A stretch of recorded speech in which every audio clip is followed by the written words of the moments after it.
આપ સૌને મારા જય શ્રી કૃષ્ણ। આ વિડીયોમાં જાણીશું દેવપોઢી એકાદશીનું મુહૂર્ત, પારણા અને મહત્ત્વ વિશે।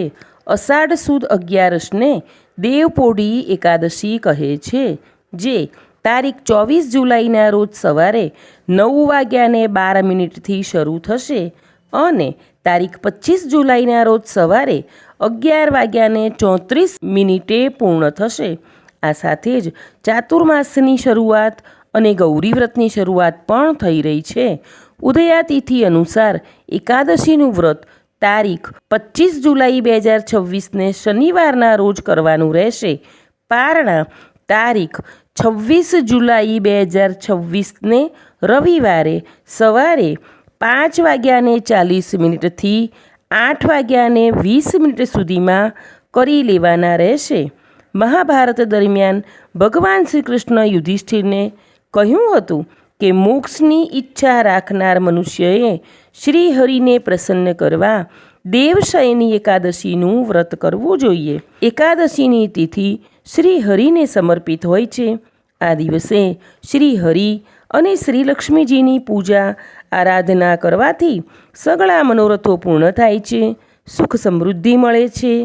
હવે આ એકાદશીની પૂજા વિધિ જોઈ લઈએ તો આ દિવસે વહેલા ઉઠી નિત્યકર્મથી પરવારી સ્વચ્છ વસ્ત્ર ધારણ કરવા, સૂર્યનારાયણને અર્ઘ્ય આપવું, પછી ઘરના મંદિરમાં વ્રત અંગેનો સંકલ્પ લેવો। વ્રત ફક્ત ફળ ઉપર રહીને કે એક ટાઈમ ફરાળ ખાઈને કરી શકાય છે। ઘરના પૂજા સ્થળને સ્વચ્છ કરી એક બાજોઠ પર શ્રી વિષ્ણુની મૂર્તિ કે ફોટાને સ્વચ્છ કરી સ્થાપિત કરો। જો મૂર્તિની પૂજા કરતા હોવ તો મૂર્તિને પાણી, પંચામૃત, ફરી પાછું પાણી આ રીતે નવડાવી સ્વચ્છ કરવી।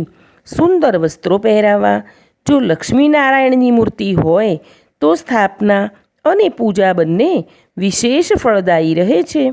આ દિવસે આપણે પણ પીળા વસ્ત્રો પહેરીને પૂજા કરવી જોઈએ। પ્રભુની પૂજા 16 સામગ્રીથી કરવી। પ્રભુને પીળા રંગના વસ્ત્રો પહેરાવવા, પીળા રંગના પુષ્પ તેમજ પીળા રંગનું ચંદન અર્પણ કરવું, માતાજીને લાલ કંકુ અર્પણ કરવું, પછી ધૂપ દીપ કરવો, આરતી કરો।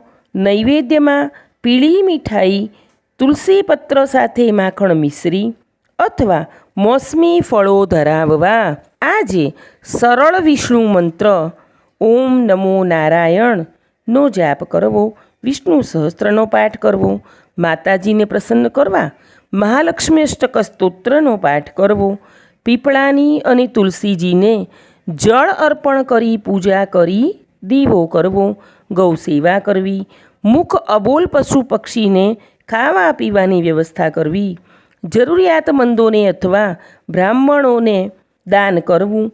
આમ આ મુજબ વિધિ વિધાનથી પૂજા અને ઉપવાસ કરવાથી વિશેષ પુણ્યની પ્રાપ્તિ થાય છે અને મોક્ષના અધિકારી બનાય છે। ચેનલને લાઇક, શેર અને સબસ્ક્રાઈબ કરજો।